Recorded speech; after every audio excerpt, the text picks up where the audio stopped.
Palu is still undergoing reconstruction work nearly 7 years after a 7.5 magnitude earthquake ravaged the city. The earthquake was followed by a tsunami and soil liquefaction, killing more than 5,000 people.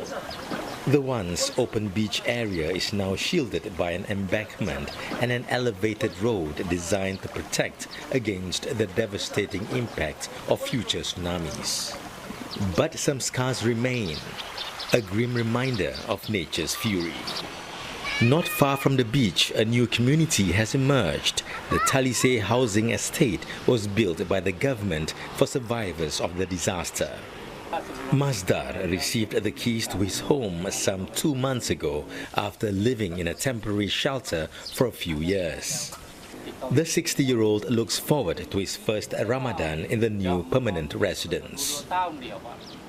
Istri saya, dia bilang itu hari, yang penting rumah itu tidak usah dipilih, di mana saja, blok apa saja, ambil saja.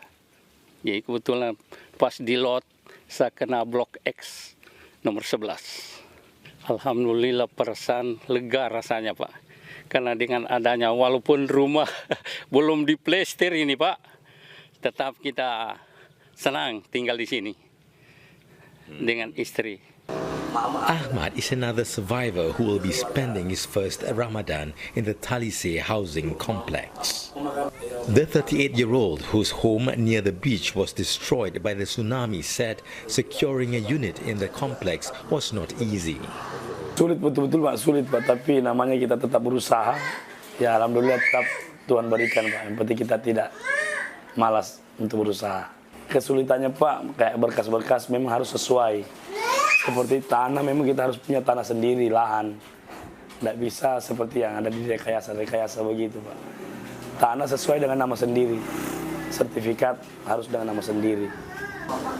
The Talisay housing estate is one of 5 permanent shelters in Palu that have been built for survivors who have lost their homes in the 2018 disaster. The estate, which is located on a hill, offers scenic and breathtaking views of the Palu Bay area. In Talisay, on the outskirts of Palu, over 540 homes have been constructed for survivors of the devastating 2018 earthquake and tsunami that struck Central Sulawesi. Beyond providing shelter, authorities have also developed this 4.5-hectare recreational space, providing a vibrant community hub for residents. Perched on another hill, about 15 minutes drive from the Talisay housing estate, lies a public cemetery. This is the final resting place for many of the victims of the 2018 natural disaster. In the lead up to Ramadan, families converged on this mass grave to pay their respects and offer solemn prayers to their loved ones. Karena namanya anak Pak ya. Setiap saat kita selalu ingat. Bedalah, orang tua sih memang dekat dengan kita, tapi beda kalau anak meninggal Pak. Anak memang dari lahir dari perut ibu kan. Pokoknya setiap saat lihat adik-adiknya kecil-kecilan, nama adiknya dia ngerawat.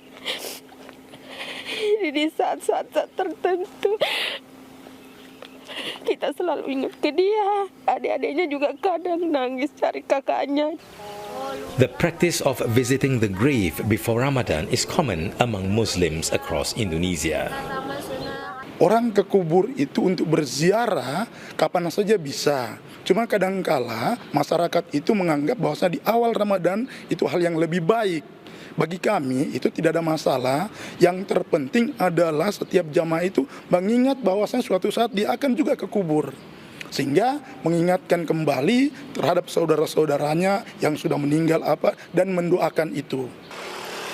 On the 1st of March, Indonesia ushered in the start of Ramadan, where Muslims abstain from food and drink from dawn to sunset.